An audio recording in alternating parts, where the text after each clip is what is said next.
All right.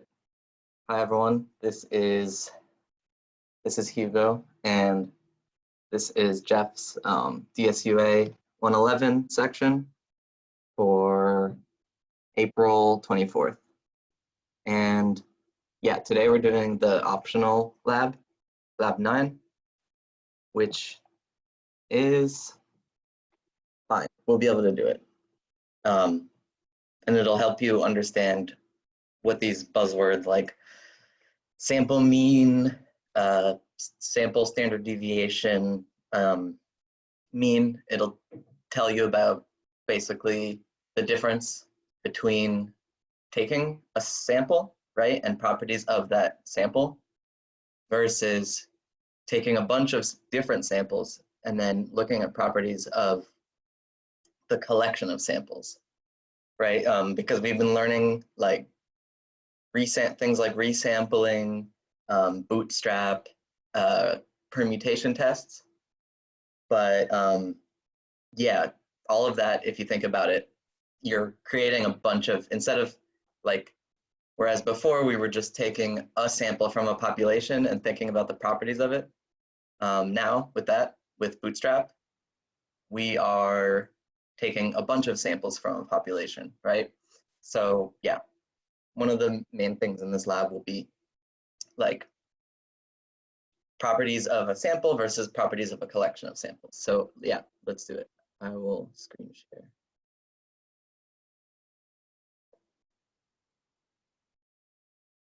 Cool, so go to DSUA-111, Old Faithful, and yeah, assignments tab, lab 9, fetch it, and then open the notebook. Okay, so yeah, how faithful is Old Faithful is the name.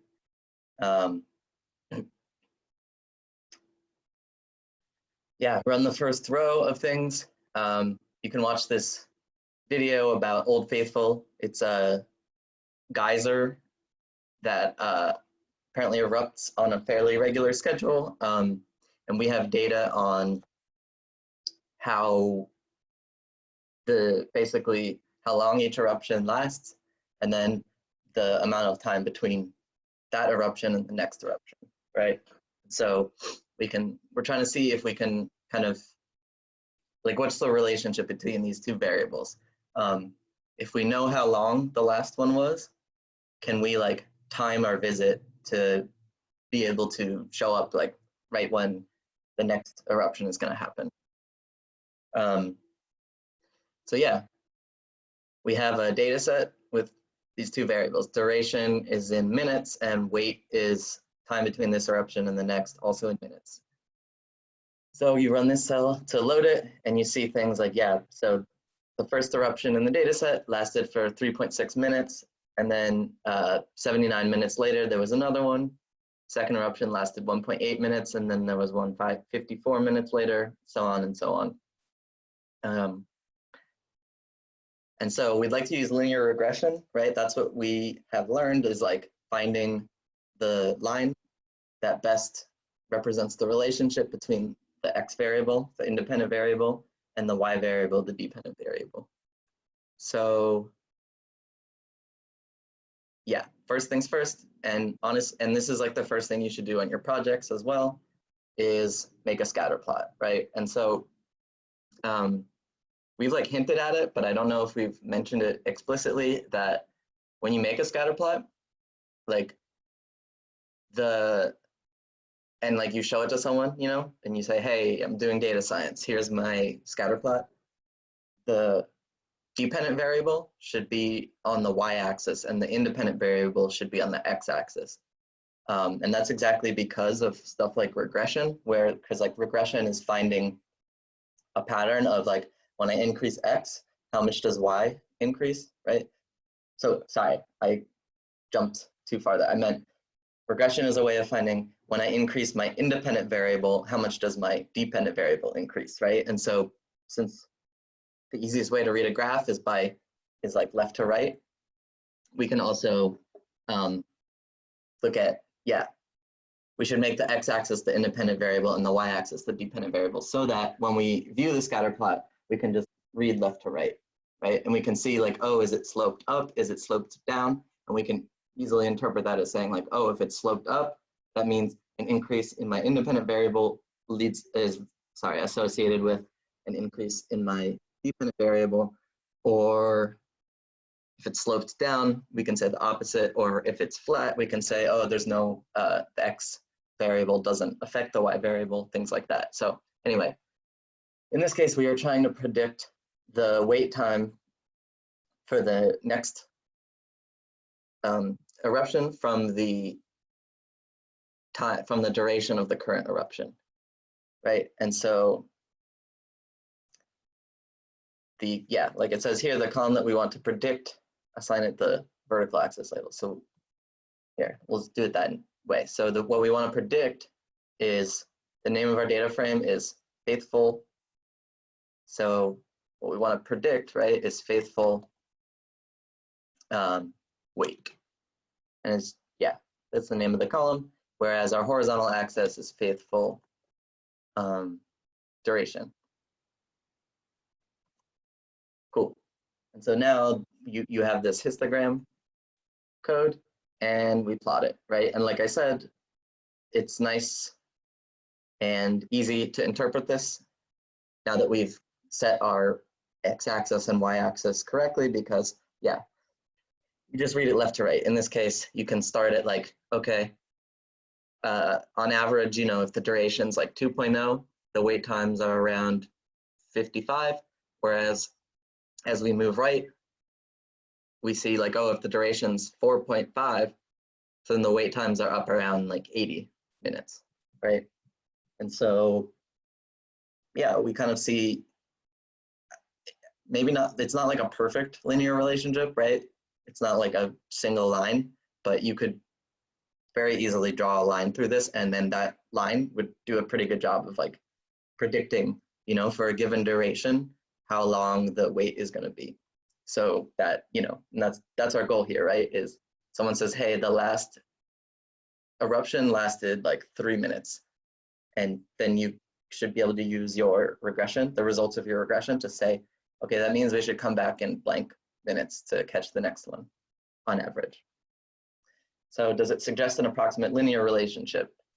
The idea is like, yes, it is approximately linear, right? A line would do a pretty good job.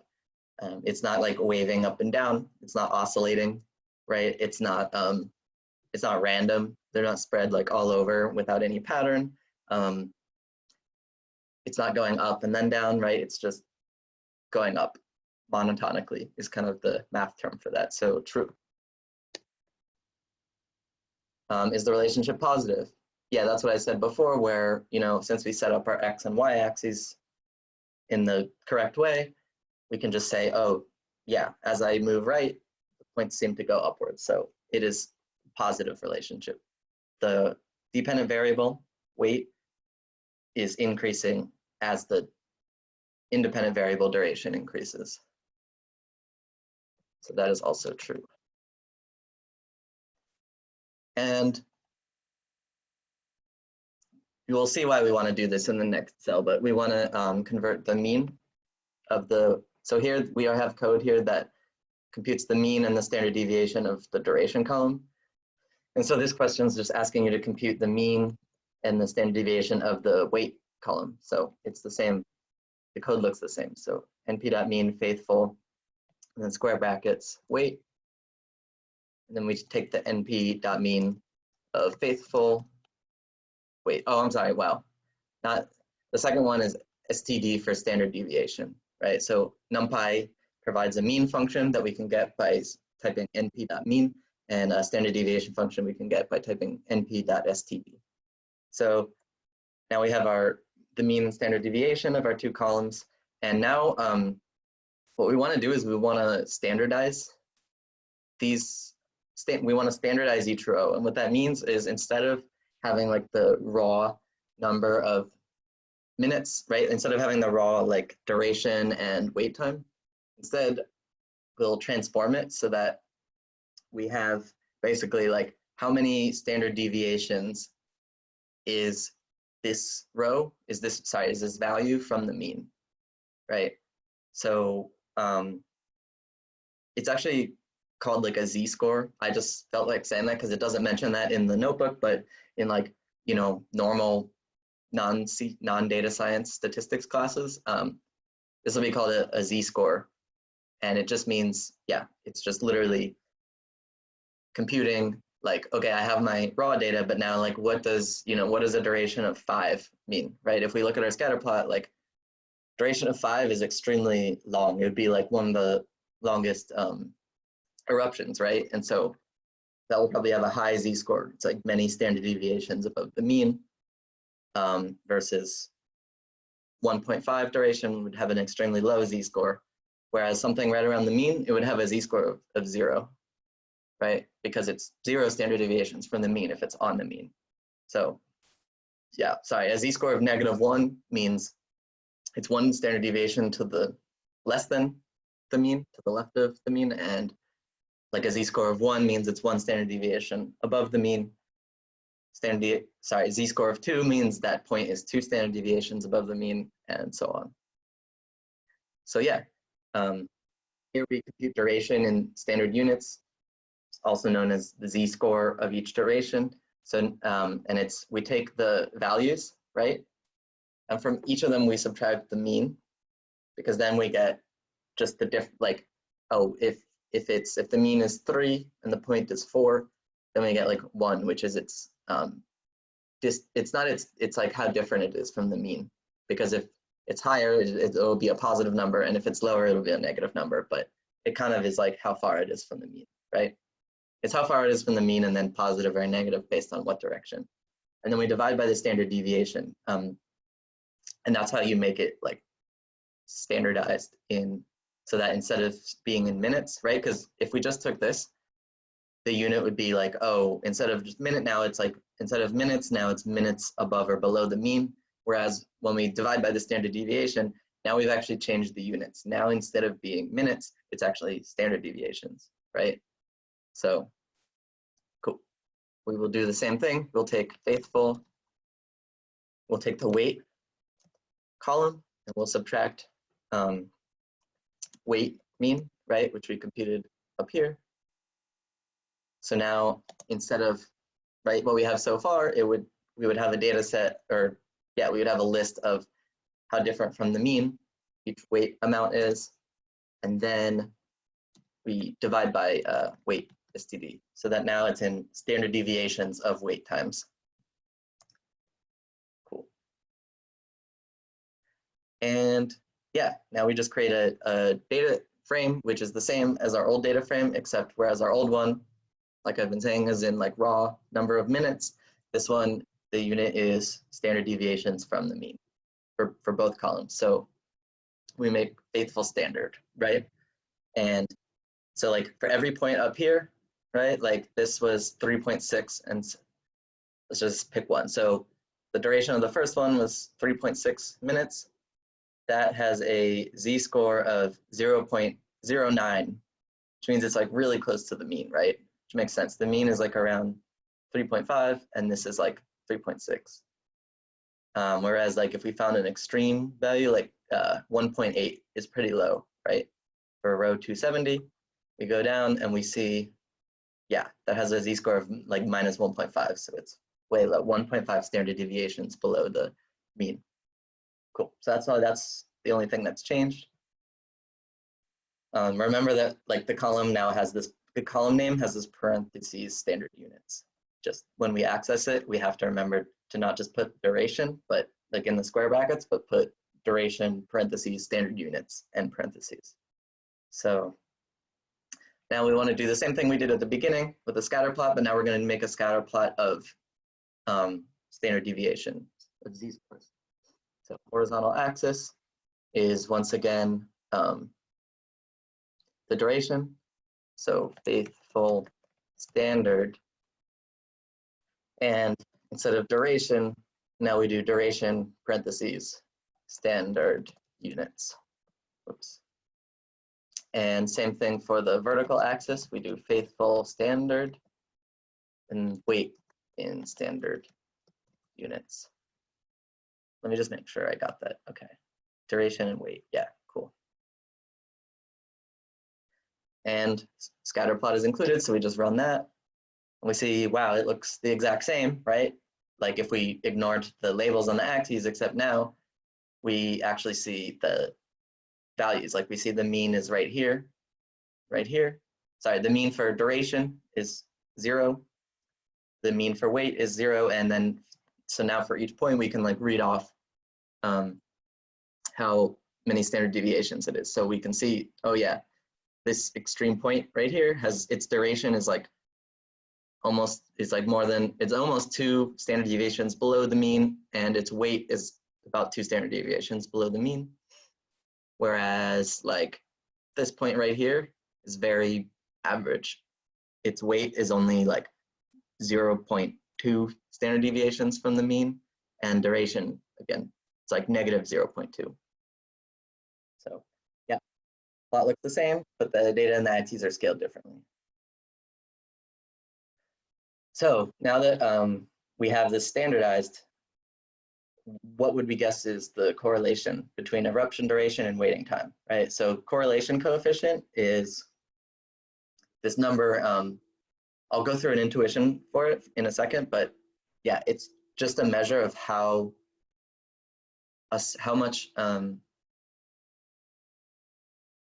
basically how much, if you know one number, like if you know the value of one column, how much you can predict the value in the other column, right?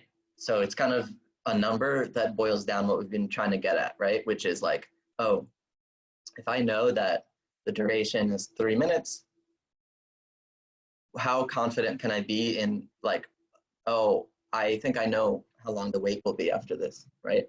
If the variables weren't correlated, you wouldn't be able to predict it at all, right? You wouldn't be able to know anything about how long you'll have to wait by looking at the duration of the eruption. So then that would be a correlation of 0, right? So that's what like 0 means in the correlation units, whereas a perfectly positive relationship, meaning like, oh, it is exactly for every 1 additional minute that it erupts, you will wait some amount of it. Like it's perfect. You can draw a line perfectly through every point. That's a correlation of +1.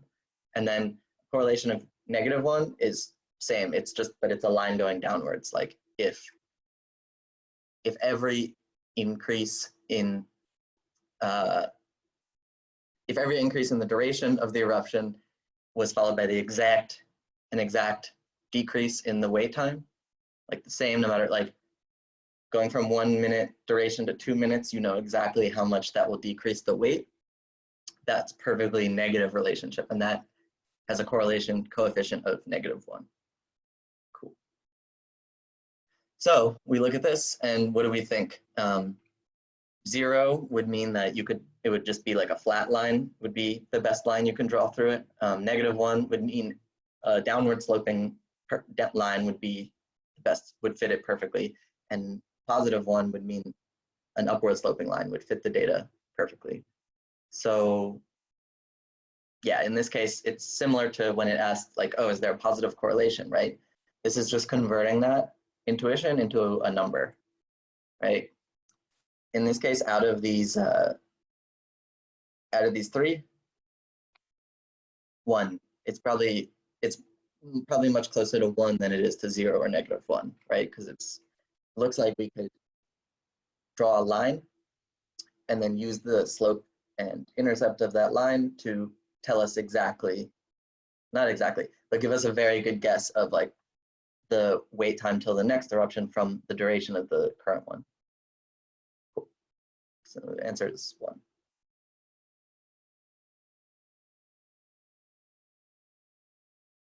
Does the correlation of weight and duration mean the same thing as the correlation of duration and weight?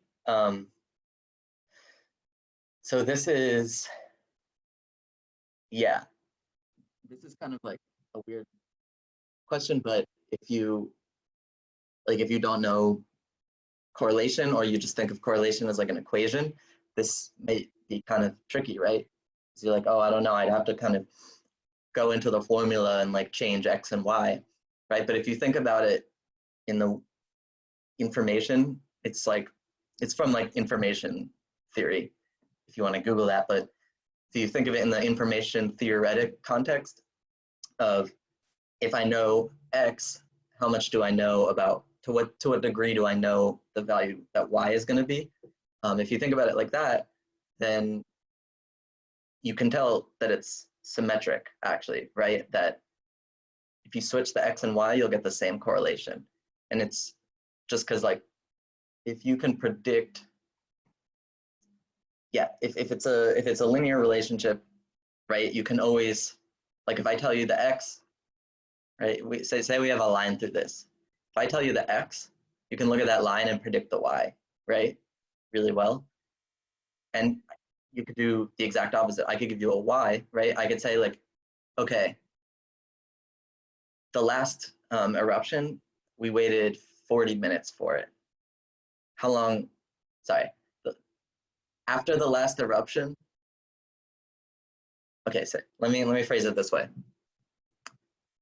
Like, you're at the park and you see an eruption and someone says, okay, cool, so the eruption just happened and that was 45 minutes after the previous one. Now you could actually tell how long the previous one was too, because that's predicting the X variable duration from the Y variable weight, right? And it would be the same process. You would just have your line and you'd say, okay, this is probably easier. You'd say, okay, so we just waited 80 minutes. That must mean the last eruption was about 4.4 minutes long, right? So the point is, you have this scatter plot, and if your line does a good job of fitting the points, it doesn't matter whether you pick an X and try to guess the Y, or pick the Y and try to guess the X. It's gonna, like, that line is gonna do a good job in either of those cases. So that's the intuition of why it's symmetric. Yeah, if you have information about one, you can derive information about the other, and it doesn't matter, like, which one. So yeah, true. Correlation is symmetric. Correlation of X and Y is the same as correlation of Y and X. Okay, so now they want you to use faithful standard, the data frame we constructed, to compute the correlation R. And it says this thing like, you need to take the average product of the numbers in the duration column and the weight column. So this, it actually might be helpful too. Okay, correlation coefficient. To look at the formula for a second, because yeah, this formula right here, it's, I know this is like, you haven't seen any of these symbols, but let me just say exactly what it is. It's just, yeah, it's, so the variance between two variables, X and Y, is just, see, this term right here is just all the values of X minus the mean of the X's. And this value here is all the values of Y minus the mean of Y, right? So you're just multiplying the deviation of X from the mean and the deviation of Y from Y's mean.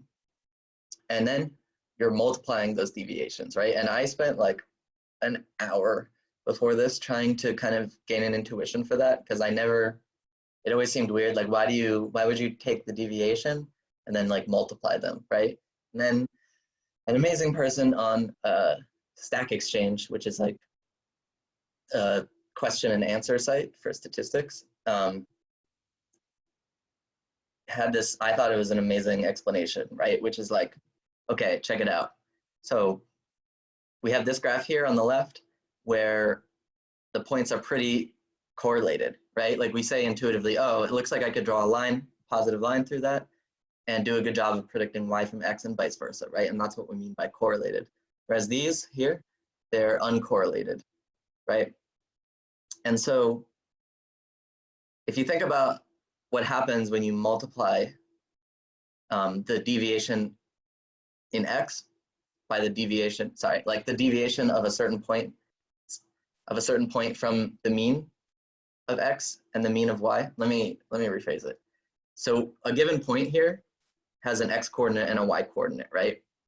If we take the x coordinate and subtract the mean value of x, and we take the y coordinate and we subtract the mean value of y, we'll just get like some positive number if its y is bigger than the mean, right? And some positive number if its x is bigger than the mean of x, right? So that's why the quadrants are labeled like this, right?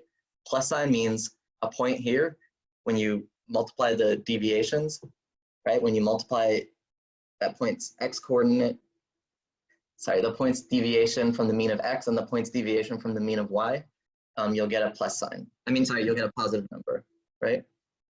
And actually it's the same here, right? Because if it's below, if the x coordinate is below the mean of x and the y coordinate is below the mean of y, then you'll get a negative number for the deviation of x and a negative number for the deviation of y. And when you multiply two negative numbers, you also get a positive number, right? So it's saying any points in here will generate a positive number for the correlation, and any points in here will generate a positive number, right? I should have said, sorry, these lines here, these solid lines, those are the means, right? So the mean of y here is like 8, and the mean of x is about 10, right? And so that's saying like any points up here are above, any points up here are above the mean x value and the mean y value, right? Because the mean x value and y value are right here. So higher x values are to the right of it, higher y values are above it. And so these points are both to the right and above it, whereas these points are below and to the left of it, right? But then we can look at this other one and we can say, oh, wait, but these points in the odd quadrants will produce negative numbers for the correlation, right? It will, because the x coordinate is above the mean, but the y coordinate is below the mean here, right? And so you'll be multiplying a positive number, the deviation in x, by a negative number, the deviation in y. That negative number times a positive number is a negative number, right? So anything in these quadrants here produces a negative number. And so the kind of like brilliance of correlation coefficient is that it's basically just getting our intuition that like, oh, a positive correlation is if like from some point, like when you increase the x, the y also goes up, right? That's a positive correlation. And so if a bunch of points satisfy that, that means like if you're at a point and you kind of look up in the y direction and you look out in the x direction, you'll see a bunch of points above you, right? That would be a positive correlation. And that's what we see, that the correlation coefficient just like generates a bunch of positive numbers for each point, right? If it looks like this, or it generates a bunch of negative points if it was perfectly sloping down. So if it was like the inverse of a positive slope, it was like negative slope, but the line did a good job, that would also be correlated. It would just be negative correlated. So it would generate a bunch of negative numbers, right? Whereas if sometimes the points, you know, are up here, sometimes the points are here, sometimes the points are here, sometimes the points are here, that's like, there's not really a correlation, right? They're just all over the place. Like if I know, you know, again, if I know that x is 10, but y is like 1 here, I can't really predict what's going to happen if I increase my x, right? I don't know whether they're going to go up there or go up there. And so you'll have a bunch of positive numbers, but also a bunch of negative numbers if they're uncorrelated, right? Because they'll be in all the quadrants. And so what that means is that when you take the average of the positive numbers and the negative numbers, if they're correlated, right, it'll be super positive. Right here, you'll have like a bunch of positive numbers here and a bunch of positive numbers here. So when you average them, right, two sets of positive numbers, you'll get a really positive number. Whereas here, if you average it, you'll have some positive numbers, right, generated by the points here and here, but you'll also have some negative numbers generated by the points here and here, right? And so they'll cancel out. And so the correlation will be close to 0, right? All the positive points will kind of be canceled. All the positive points here and here will be canceled by the negative points here and here. So anyway, I thought that was an amazing, I had never I literally have a degree in statistics and I never thought about that until this post. So thank you to whoever this is, CHL, if you're watching. Okay, sorry, after that tangent, I just thought it's important that you understand like, oh, the correlation coefficient, it's just saying like how much does my data look like this, right? Where every point as you go right is higher versus if they're all spread around. That's the correlation coefficient. But the way we do it, right, is we just, let me start, it's like, so we have the duration in standard units column, right? So that is in faithful standard is our data frame. And then we do square brackets, and then we want to pick out the standard units of duration, right? Okay, so that is basically durations. I'm just going to call it duration. It's the duration z-scores, right? Whereas the weight z-scores are in faithful standard, but they're called weight standard units. Cool. And so the correlation coefficient, R, is literally just the average when you multiply these things, right? It's the same like from this diagram, right? It's just we take the average when we multiply them. And if it's highly correlated, we'll be taking the average of a bunch of positive numbers. If it's super negatively correlated, we'll be taking the average of a bunch of negative numbers. If it's not correlated at all, we'll be taking the average of some positive and some negative numbers, and they'll cancel out. Sorry, one sec. Where is it? There it is. Okay, and so all we need to do is multiply duration z-scores times weight z-scores.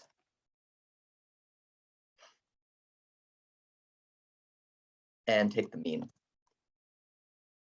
Is that right? Yeah, okay, cool. So all that happened here is I'm taking duration z-scores, right? That is the deviation of the duration from the average duration. And then weight z-scores is just the average, the deviation of the weight from the average weight, right? And so think of the diagram from the other tab. Bunch of positive numbers here. Sorry, bunch of positive numbers being multiplied by positive numbers if they're both positive. A bunch of negative numbers being multiplied by a bunch of negative numbers if they're both negative all the time. Whereas if positive, it's like weight scores above the average are paired a bunch with duration scores below the average, you'll get a mix of positive and negative numbers that will cancel out. But anyway, we get an R score of about 0.9. Cool, and that means they're like so it's kind of weird how it works, right? Because R is a correlation coefficient and it is 0.9, but the unit on it is unclear. The unit on it is like correlation units. That's what I'll say for now. It's hard, like maybe you could maybe think of it as like 90% correlated, but it gets kind of weird because it can be negative as well, right? So you can say like negative 90% correlated, but that doesn't really, and that's why we do R squared, right? We remember R squared from regression, because if you square a negative number, you get a positive number. And so actually like R squared is just taking R and making it positive, whether it's negative or not, right? And so it's just saying like R squared is saying how correlated are these two things. R without the square is saying like, oh, how correlated are they and in what direction, right? Positively or negatively. So anyway, that's the difference, is that the reason we give the R squared when we do regressions and stuff like that is because we just care about are they correlated, right? We don't care about the direction because we'll get the direction from the slope, right? Like a regression, you're estimating the slope of the line. So you're already going to be able to find out whether it's positively or negatively correlated. So the R squared number should just tell you how strong the correlation is, right? So I'm just, right, in this case, we could compute R squared if we wanted. squared. So our R squared value is 0.81 here. Cool.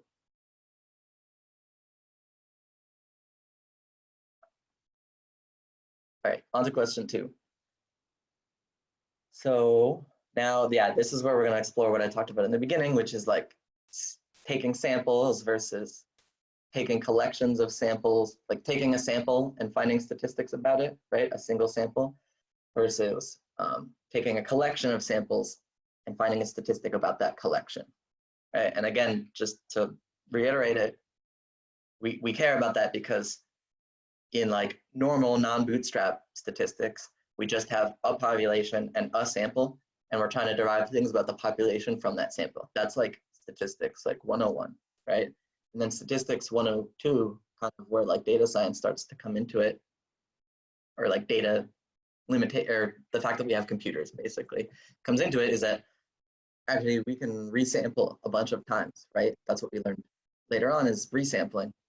And what that means is now instead of computing from like trying to infer things about the population from a single sample, now we're trying to infer things about the population from a bunch of samples. So that's what this question is going to tell you about.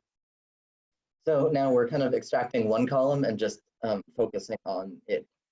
In this case, the weight column. So we're just going back to faithful instead of, we're forgetting about the standard unit stuff. We're just going back to faithful and we're taking out the weight column, right? That's all you need to do for that question. And it just graphs just makes the histogram. And we see that basically it has a bit of a weird distribution, right? Most of the stuff we've learned in this class, kind of sadly but truly, has just been like normal distributions, right? So you're used to seeing bell curves. So one of the things here is that it's not a bell curve, right? There are two, it's kind of like two bell, well, yeah, mathematically it's called I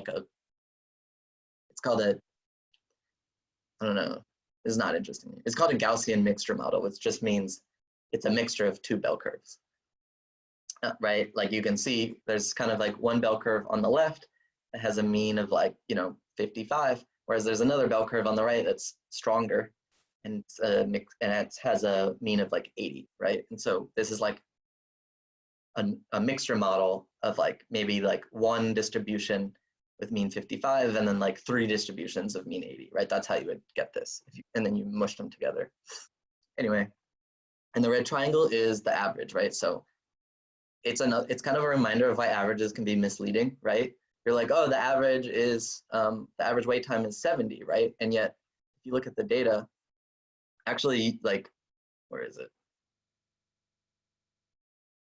Yeah, actually, you almost never see eruption with a 70-minute wait time, right? So even though it's the average, it actually almost never appears in the population, right? That's like important to remember in general.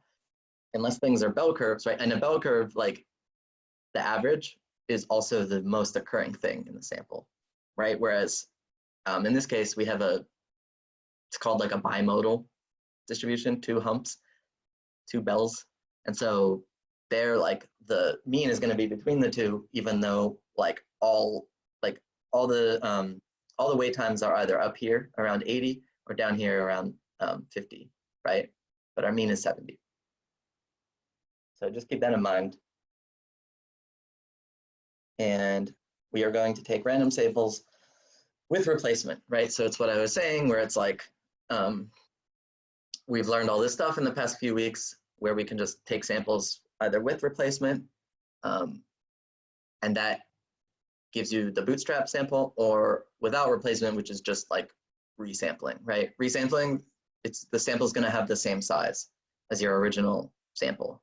Whereas when you do bootstrap, your sample size can be whatever you want because you just put it back, right? You sample something from your data, then you just put it back in, and then it could get sampled again. You could do that a million times. Whereas if you're doing resampling, you're sampling without replacement. So once you select a number, it goes out of the list. And so eventually you'll have taken all the numbers out of the list, right? And you won't be able to do anything else. There won't be any numbers left to sample. So let's take the random samples with replacement and generate an empirical distribution, right? And so we took 2 samples with replacement. One had size 100 and the other had size 200, and we see what that looks like, right?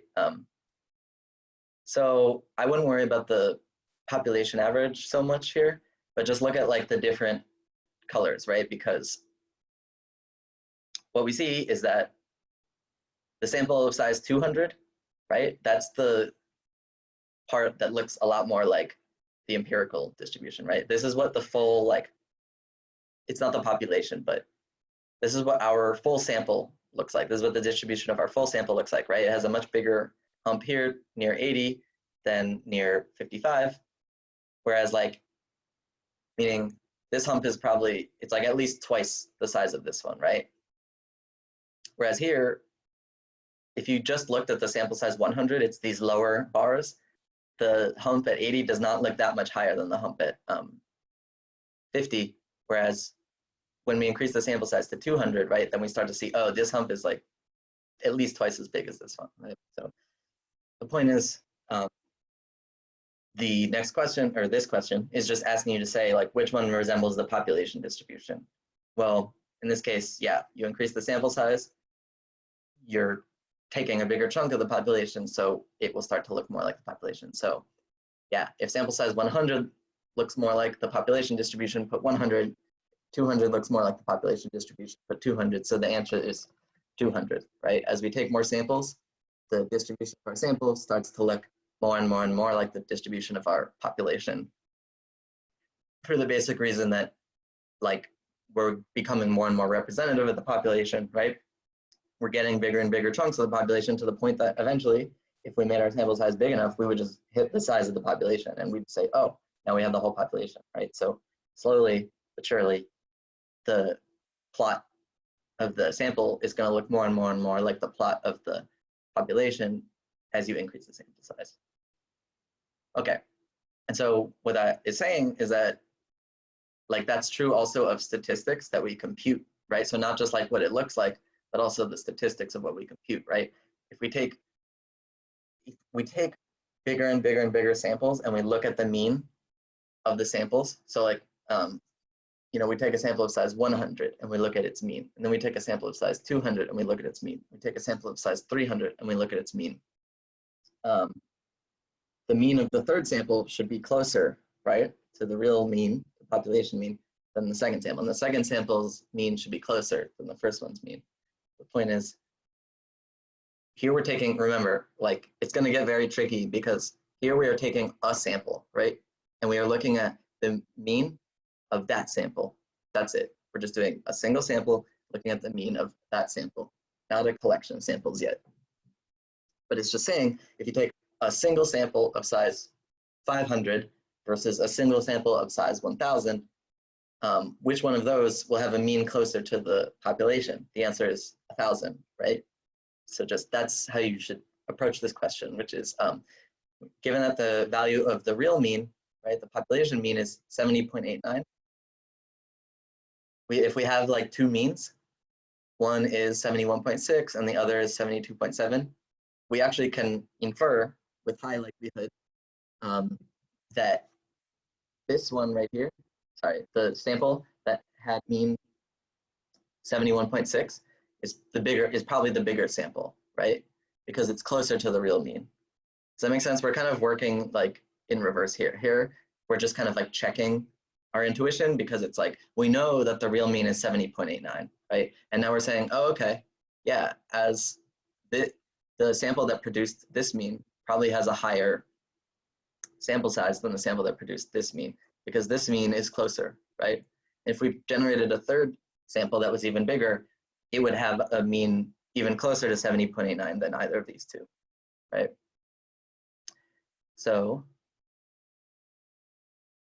yeah, which value corresponds to sample 100 and which corresponds to sample 200. All right, so sample 200, we start from the end, is the one that's closest to the population mean, right? In this case, it is 1, whereas sample 100 will be less close, and the one that's less close is 2, 72.7. And it's the same thing with standard deviations, although this gets so tricky in a minute.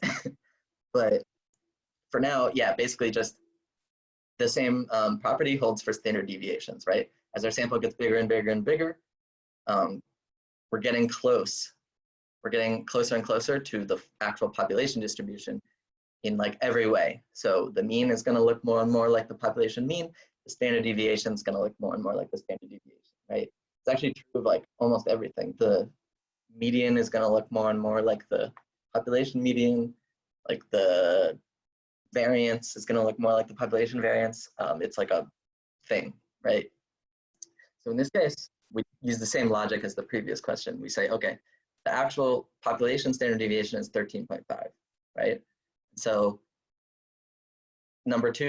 sample number two got closer to it, right? So sample number two must be our bigger sample of size 200.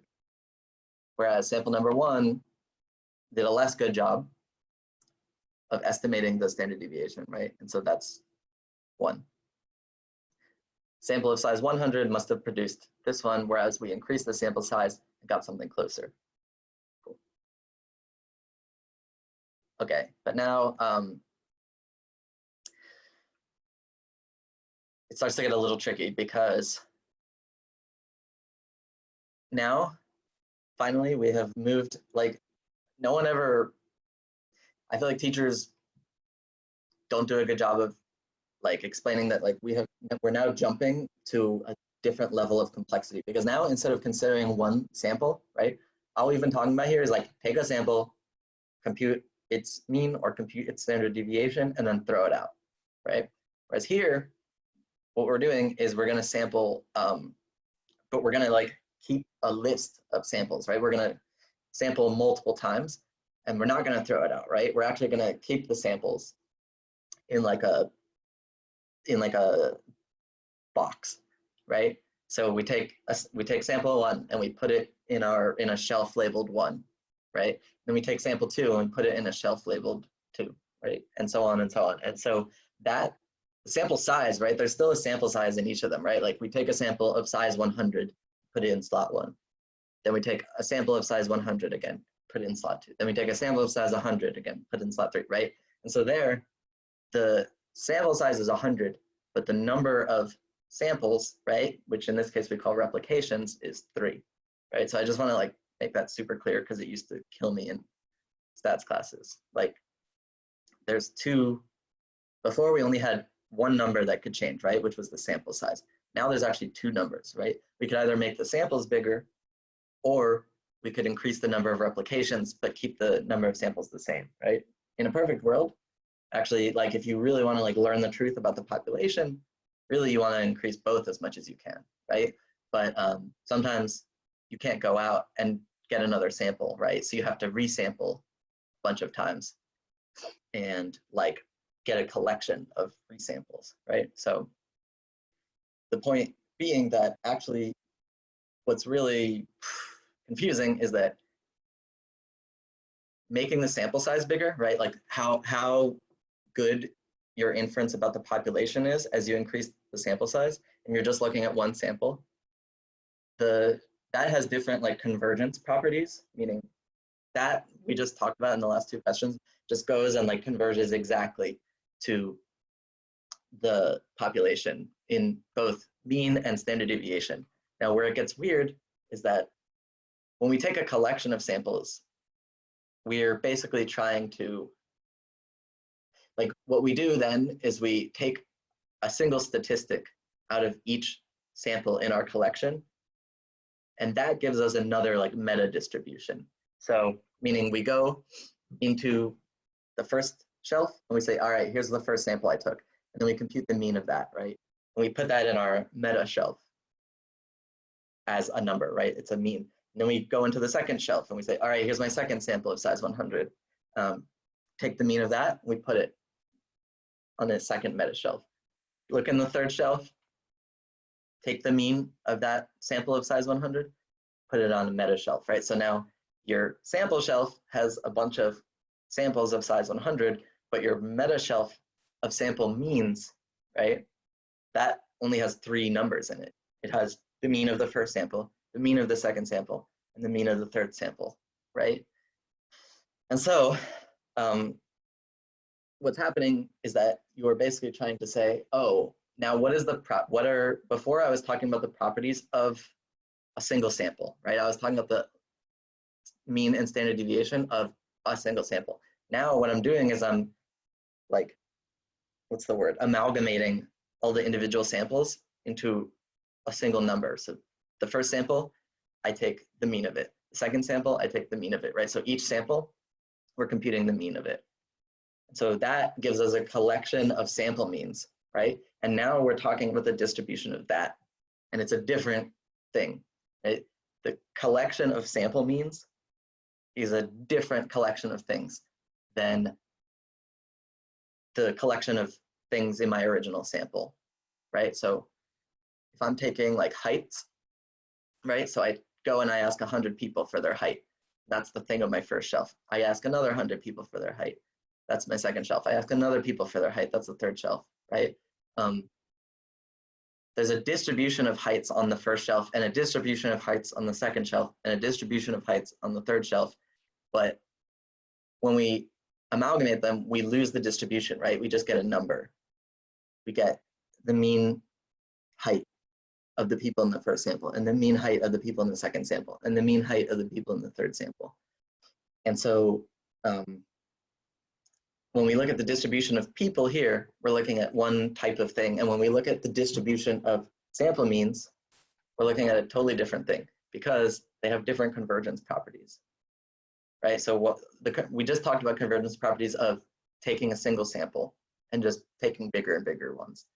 Now we're talking about taking the sample the same size, but we replicate it more times, right? We take a sample of size 100 like 20 times. Or we take a sample of size 100 50 times, or we take a sample of size 100 100 times.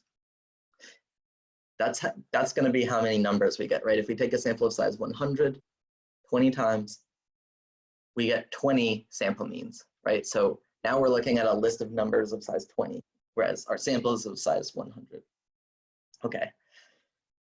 So we can use that to try and estimate the mean, right? Because now instead of just one mean, right, or like the mean of one sample, now we have a bunch of means of a bunch of samples. And it's like, we want to be able to go from that set of means to inferring the mean of the population. Okay, and so what's happening here is we have samples of size 100, but we have 10,000 of them, right? And so the population mean is 70.89. That's like out in the world, we know the population mean is 70.89. The average of the sample means, though, that is not like the average of all the people you sampled, right? It's really important. It's the average of the means that you computed, right? So it's the mean of means, and that is 70.87. On the other hand here, right, we increase the sample size. So now instead of 10,000 collections of samples, 10,000 samples, size 100 each, now we have 10,000 samples of size 200 each. And yeah, if you notice, this does not at all look like this, right? Because this is plotting the distribution of a single sample, whereas this is plotting the distribution of the means of the samples, right? So it's, again, it's like this meta thing. And I remember all my professors would always just like jump to it. They'd be like, oh yeah. So anyway, there's like one distribution that looks like this, and then there's another distribution that looks like this. And I was like, wait, why? The point is, one is like a meta distribution of the mean of the other, of a bunch of, like you take 10,000 graphs like this, and you take the average of each one, and then you plot those averages. That's what this graph is. So like, 10,000 underlying graphs like this went into one graph, this one graph here. Okay. So now it just wants us to like think through this, and it's going to get tricky. But when we increase the sample size, right, but we don't change the number of replications that we do, right? So this is saying we're going to take the same number of samples, right, 10,000. we're going to take 10,000 samples no matter what. But let's say, you know, option A is to take 10,000 samples of size 5, whereas option B is to take 10,000 samples of size 50, right? So what will happen between option A and option B is that what will happen to the mean of the sample means, right? When we increase the sample size, the mean of the sample means will be increasingly stable. That's the answer. And it's because, like, basically, when you took 10,000 samples of size 5, the means are kind of all over the place, because when you only take 5 samples, like sometimes you might pick 5 really weird ones, right? So you'll have like a bunch of mean, like the mean of each sample of size 5 will be all over the place. Sometimes it'll be like 100, sometimes it'll be 3, sometimes it'll be 17. But if you increase your sample size, right, you're still doing the same number of replications. You're still always taking that sample 10,000 times. But now each of those 10,000 times, you take a sample of size 200 instead of a sample of size 5. You take a sample of size 200, now it's going to start to look more like, the means are going to start to look more like the population, right, the mean of each one. So that when you take the average of those means, you get something really close to the population mean, right? So what happens when you increase the sample size is just that, like, the mean of the sample means, like, varies less, right? And yet it's still centered around the same. Like, your samples of size 5, even though their averages are all over the place, on average, they're still going to be the mean of the population, right? That's a property of just single samples that from above. Whereas now, if we take samples of size 200, they'll be less spread out and centered around the mean, right? So both of them are centered around the mean, but when the samples are only of size 5, their means range all over the place. Whereas when the samples is of size 200, the means are always like really close to the population mean. So the mean of the sample means is just, will be stable, right? Be increasingly stable. So it's 3. Now, when we increase the sample size, the standard deviations of the sample means, this is the one that like just explodes my brain always. So it's okay if it explodes yours too.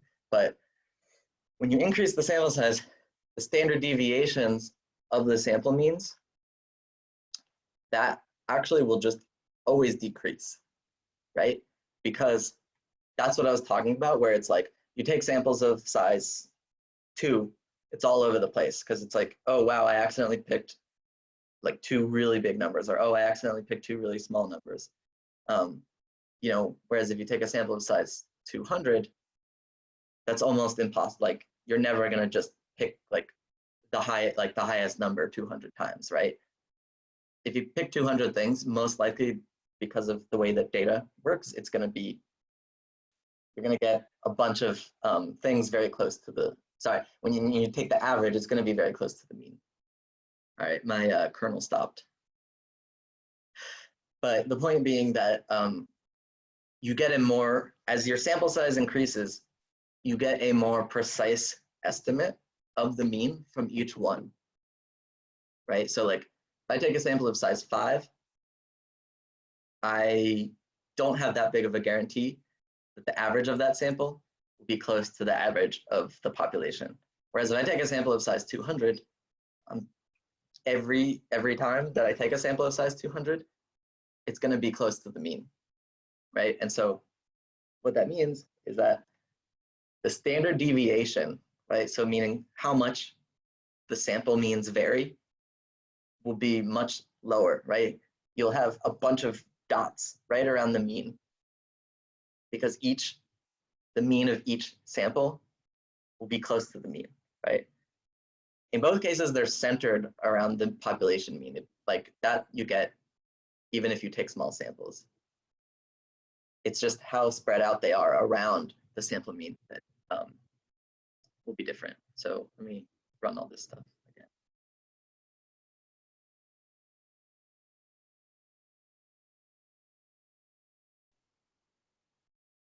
Okay. So, all right, 2F is the doozy, but based on everything I just said, when we increase the sample size, then each time we get a less all over the place sample, right? Because our sample becomes a bigger and bigger chunk of the population each time we do the sampling. And so the standard deviations decrease. The answer is 2.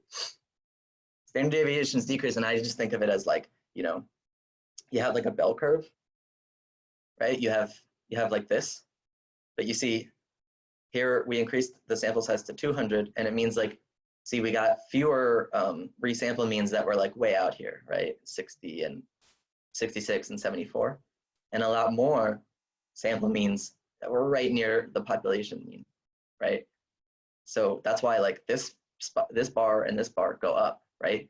We get more and more sample means that are close to the population mean. And these blue bars out here, they go down because we get fewer and fewer samples. We get fewer and fewer samples that have means way weird, like super high or super low. Cool. It's really confusing. I clearly empathize if like nothing I'm saying makes sense, but I'm trying. So now, what we're doing here is we're changing the number of replications and taking the sample mean, right? It turns out like when you do that, right? See, so we're keeping the sample size at 200, but the blue bar has 100 replications, right? So we're taking 100 samples of size 200. Here we're taking 1,000 samples of size 200, and here we're taking 10,000 samples of size 200. And if you notice, actually, like, not much happens. The blue distribution, right, which is the fewest number of replications, is just like the noisiest. And yet it's still centered around the mean, right? It's just like more noisy. So as we increase the number of replications, the mean of the sample means, like what's happening, right? The mean of the blue, even though that, like there's some changes, like some of the bars got higher and some of the bars got lower, like the bars get higher and lower kind of at random when the number of replications is low, right?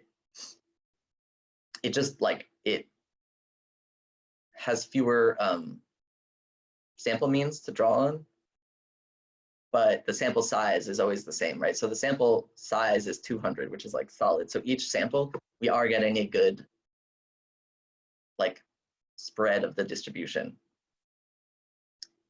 So when we increase the number of replications, the mean of the sample means stays the same. It just like gets closer, right? Like it's not even closer. We can be like more confident in the average, right? We just know there's like less noise, and yet no matter what, it is spread around the true mean. Now, when we increase the number of replications, standard deviations of the sample mean, that's also tricky, right? Because here the standard deviation decreased, right? There was less spread as we increased the sample size. But when we increase the number of replications, it doesn't, the standard deviations of the means don't, they don't change, right? Because each time you're just taking another sample of size 200 and finding its standard deviation, right? That's kind of what I'm trying to drive at this whole time, is that changing the sample size has effects on like how you're getting closer and closer, your distribution is getting closer and closer to just like where like, you take a sample of size 1,000, and every time you take a sample of size 2,000, you're getting something that's so close to the population that the mean is just like almost always 71, right? Whereas here, the sample size stays the same. And so actually like the variation is just always going to be the same, even when you do more replications. You just, how do I put it? The spread becomes less volatile. It looks like the population distribution more and more, right? Another way to put it is that this graph does not start to look like the population graph. as you increase the sample size, right? As you increase the sample size here, the plot of the sample means does not look like the plot of the distribution, right? Whereas if you increase the replications, the plot of the sample means does start to look like the empirical distribution. Yeah, cool.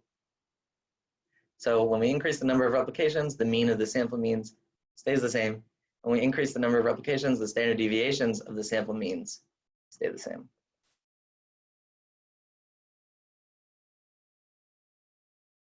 Okay, but now we're going back to sample size, right? That's the kind of important one.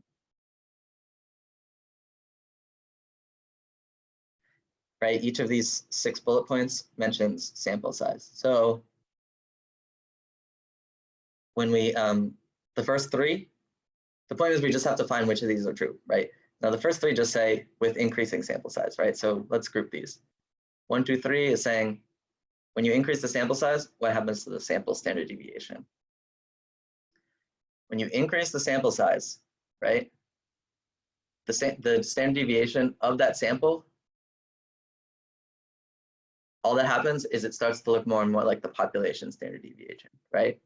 Because we're just taking a bigger and bigger chunk of the population. So that's 3. Oh yeah, sorry, it's a list, right? Because we're gonna have more than one thing. That's true. So 3 is true. The other 2 are not. It doesn't get smaller, it doesn't get larger. It just starts to look more and more like the population because we're taking a bigger chunk, right? If like your brain gets stuck, just imagine like, oh, well, eventually you can increase the sample size so big that it's the size of the population. And when that happens, what should the standard deviation be? It should be the standard deviation of the population, right? So it can't just always increase or always decrease, because then it would just, like if it always increased, it would go to infinity. If it always decreased, it would go to 0. So then it can't go to the population standard deviation, right? Because the population is not going to have a standard deviation of infinity. It's not going to have a standard deviation of 0, right?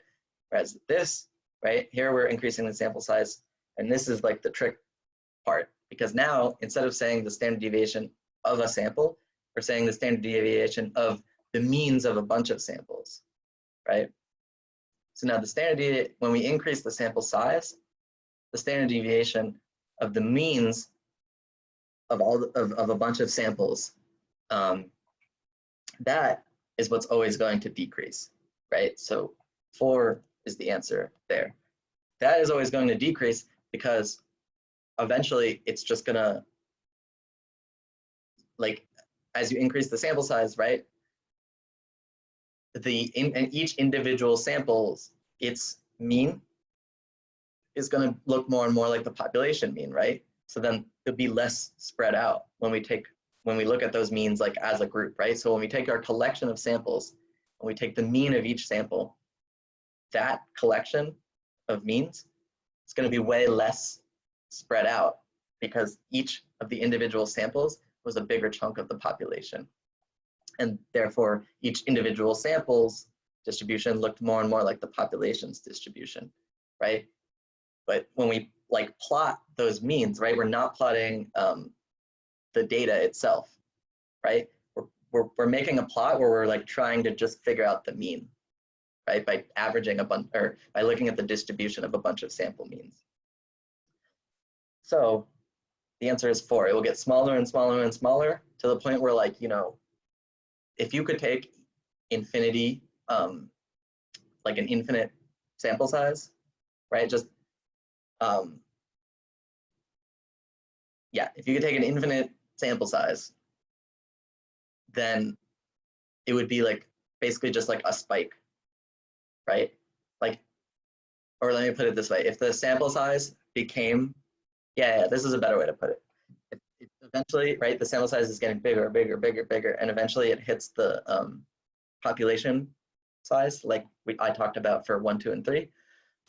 When that happens, the mean will just always be the same, right? It'll be the sample mean. And so when you like plot those sample means, it'll just always be, in this case, the mean is 70.89, right? So literally, if your sample size is big enough, the mean of the samples is just always going to be 78.9, 78.9, 78.9, right? So maybe that could help with intuition for this. So the standard deviation is nothing, right? There's no deviation whatsoever. It's just always 78.9, right? And if you have like the entire population minus like 2 people, right?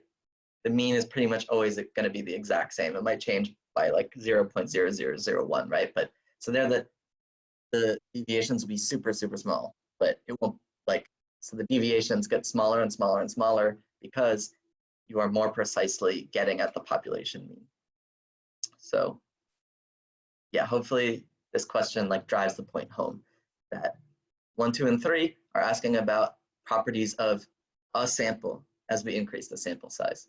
Questions 4, 5, and 6 are asking about the properties of the collection of means of a bunch of samples as we increase the sample size of each sample. Cool. Brutal.